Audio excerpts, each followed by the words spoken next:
Thank you very much.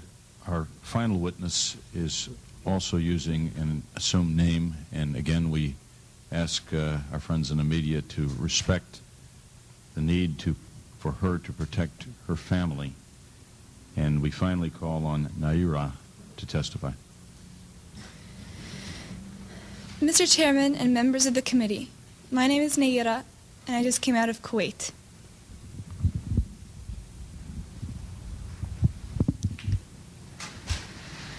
My mother and I were in Kuwait on August 2nd for a peaceful summer holiday.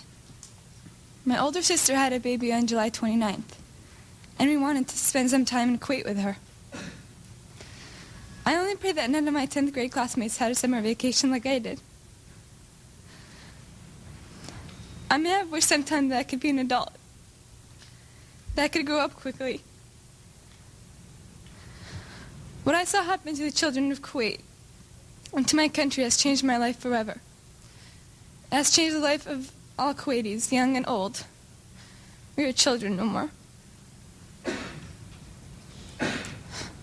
My sister, with my 5-day-old nephew, traveled across the desert to safety. There was no milk available for the baby in Kuwait. They barely escaped when their car was stuck in the desert sand, and help came from Saudi Arabia. I stayed behind and wanted to do something for my country. The second week after an invasion, I volunteered at the Al-Adan hospital with 12 other women who wanted to help as well. I was the youngest volunteer.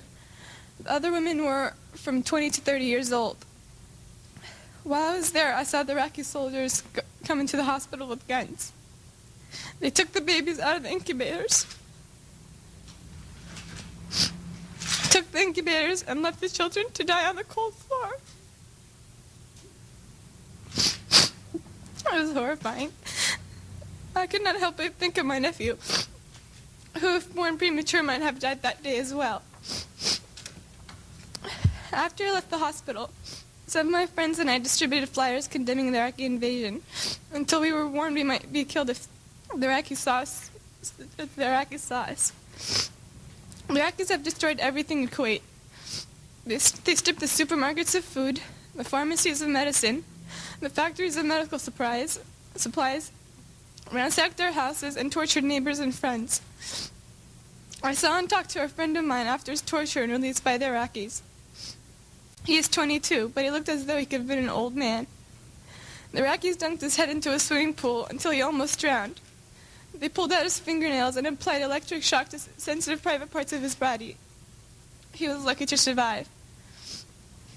If an Iraqi soldier was found dead in a neighborhood, they burned to the ground all the houses in the general vicinity and would not let firefighters come until only ash and rubble was left. The Iraqis were making fun of President Bush and verbally and physically abusing my family and me on our way out of Kuwait. We only did so because life in Kuwait became unbearable. They have forced us to hide, burn, or destroy everything identifying our country and our government. I want to emphasize that Kuwait is our mother and the Emir our father.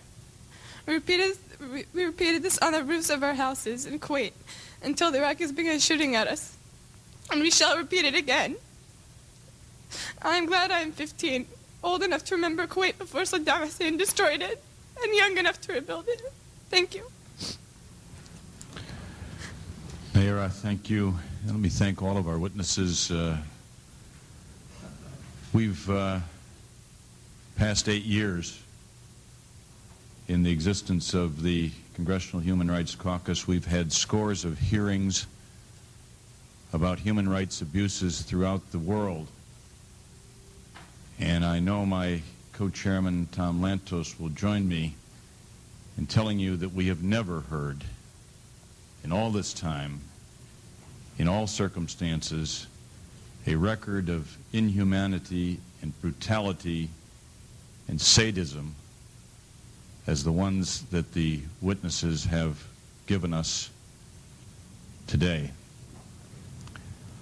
I don't know how the people of the civilized countries of this world can fail to do everything within their power to remove this scourge from the face of our earth.